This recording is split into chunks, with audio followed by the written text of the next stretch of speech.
Hola, buenos días, buenas tardes, buenas noches para cuando nos estén escuchando. Estamos aquí con una nueva cápsula informativa. La idea de hoy es hablar un poco de lo que es la inmunoterapia en cáncer, pero en medicina humana. Muchas de las cosas que estamos haciendo en veterinaria están, yo te diría, a la altura en algunos momentos de eventos sumamente importantes que se vienen desarrollando. Así que bueno, les voy a contar un poco cómo es la historia esta de la inmunoterapia en medicina humana y qué es lo que al menos se está haciendo en Argentina. Como verán, hoy me acompaña Murakami una vez más. Vamos a arrancar contando un poco que esta historia es una historia bastante reciente, una historia de 35 años. Quien les habla está por cumplir 57 y la verdad es que la inmunoterapia fue algo que a mí me llamó la atención a partir del año 2004, donde me planteé, trabajando en la inmunología, por qué el sistema inmunitario no podía o no atacaba o qué era lo que pasaba con el sistema de defensas y las células tumorales, ¿no? Entonces, a medida que nos fuimos adentrando, me fui apasionando en esta novel disciplina y la verdad es que, bueno, lo quiero compartir con ustedes.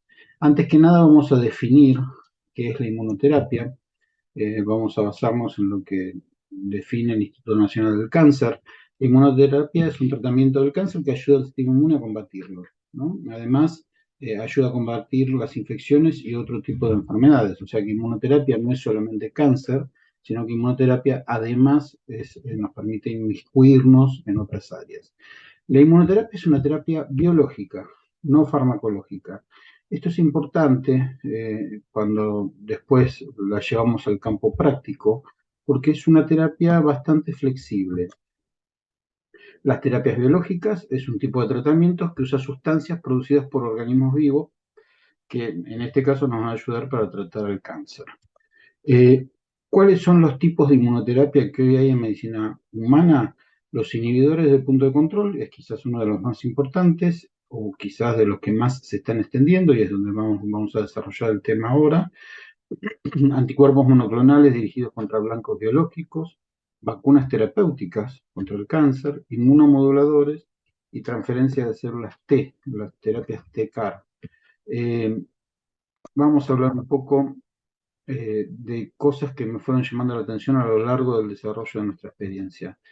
La inmunoterapia en cáncer en el año 2013 fue declarado el evento científico del año. Para el año 2013 nosotros hacía ya algunos años que estábamos trabajando, esto fue publicitado en distintos medios de comunicación. Science es la revista más prestigiosa que hay en este momento en el mundo de las ciencias y la verdad es que reforzaba el concepto que teníamos nosotros, ¿no? La inmunoterapia es una forma totalmente distinta de atacar al cáncer, se enfoca en el sistema inmune y no en el tumor en sí. Y para eso vamos a contar un poco la historia, o sea, dónde es que aparece esta inmunoterapia contra el cáncer. Allá por el año 1987 se descubren unos linfocitos T denominados CTLA4, que se vio que eran linfocitos T que tenían funciones supresoras. En el año 1996 logran bloquear tumores en ratones en modelos murinos, bloqueando con anticuerpos específicos este CTLA4. En el año 1999, una pequeña empresa farmacéutica llamada Medrex registra estos anticuerpos anti-CTLA4 como un fármaco en la FDA. En el año 2010, una gran multinacional, Bristol Myers Squibb, compra en 2.000 millones a este pequeño laboratorio Medrex. Hacia el año 1990 se descubren las moléculas de apoptosis PD1. La molécula PD1, junto con su correceptor PD1 ligando, cuando entran en contacto, la célula evita morir por apoptosis, ¿no? Entonces, ya tenemos dos conceptos. El CTLA4, que está generando una función, es el linfocito T de CTLA4, una función de tipo supresora, regulatoria, inhibitoria de la respuesta efectora, y un PD1 ligando, que cuando interactúan como complejo molecular, esas células mueren o evitan ser muertas por apoptosis. Medrex, en el año 2006, desarrolla anticuerpos también anti-PD1. En el año 2010, Rosenberg, un investigador muy reconocido, lograba desarrollar los primeros protocolos CAR ex vivo. ¿Qué es esto?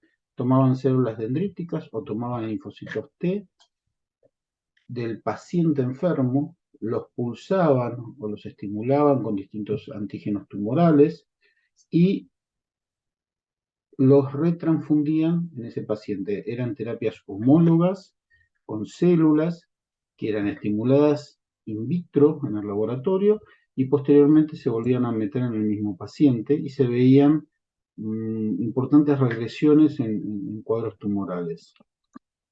En el año 2011, la FDA aprueba el tratamiento de Bristol-Myers contra estos linfocitos CTLA4 y los llaman ipilimumab para melanomas metastásicos. En ese momento, año 2011, el costo anual del tratamiento era de $120.000. En el año 2012 informan los resultados en los primeros 300 pacientes tratados con estos anticuerpos monoclonales anti-PD1 también. Y en el junio del 2013 se reportan que de 1.800 pacientes con melanoma tratados con ipilimumab, un 22% seguía con vida 3 años después. Informaron además que la combinación de ipilimumab con el nivolumab, que era el anti-PD1, producía una rápida y profunda regresión del tumor en aproximadamente un tercio de los pacientes con melanoma. Entonces, por un lado teníamos ya las herramientas en el año 2013, donde se publicaron abundantes trabajos científicos y se conoció desde el punto de vista molecular cuáles eran los frenos y el acelerador del sistema inmune para atacar o no atacar a las células tumorales, ¿no? Y que gracias a estos anticuerpos monoclonales nosotros podíamos acelerar al linfocito CD8 citotóxico y por otro lado quitar el freno al linfocito CD8. Esto es lo que se conoce como terapia de los puntos de control. En el año 2018, Allison por Norteamérica y Onjo por Japón comparten el Premio Nobel de Medicina por ser los investigadores que desarrollan estos tratamientos con anticuerpos monoclonales en los puntos de control. Hablamos específicamente CTLA4, PD1, PD1 ligando. Lo que nosotros vemos es que la célula tumoral puede sobreexpresar ligandos del PD1 y el linfocito CD8 puede expresar el PD1. En la medida que la célula tumoral sobreexprese el ligando del PD1, va a mandar una señal de no apoptosis a la célula tumoral. Este linfocito CD8 se va a ver inhibido de actuar como célula citotóxica. Por otro lado, la expresión de CTLA4 en la interacción con la célula dendrítica presentadora de antígenos hace que este linfocito CD8, en vez de ser citotóxico, sea regulatorio, sea tolerante. Entonces, acá está expresada la expresión molecular.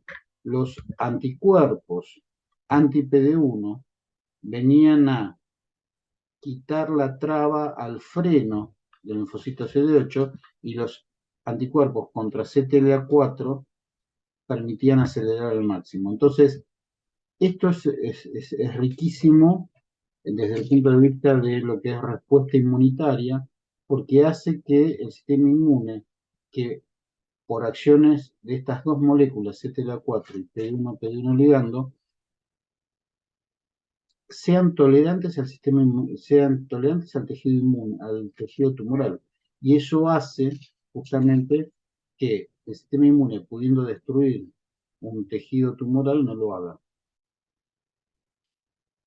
En octubre de este año, 14 de octubre del 2022, Allison, premio Nobel, está presente en Argentina y cuenta los desarrollos hasta el momento y las expectativas y sobrevidas en muchos tumores hoy logran, con la combinación de estas drogas, de estos anticuerpos monoclonales contra los puntos de control, cronificar lo suficiente distintos tumores, distintos tipos de tumores para que el cáncer se cronifique y el paciente no muera de cáncer. Esto es importantísimo, esto es un logro que, como les contaba al principio, es bastante nuevo. Lo interesante, leyendo por ejemplo en mayo de este año diarios como El País, un diario que tiene su influencia en Europa, James Allison, una de las cosas que denuncia, entre comillas, o muestra su preocupación, eran los costos. O sea, en ese momento, en Estados Unidos y en Europa, aproximadamente un tratamiento contra el cáncer con estos dos anticuerpos monoclonales tienen un costo de aproximadamente $220.000, que son unos 209.000 euros por paciente. En Estados Unidos solo se pueden tratar pacientes que tengan el seguro médico y hay todo un conflicto con las pocas empresas que tienen las patentes de estos anticuerpos monoclonales.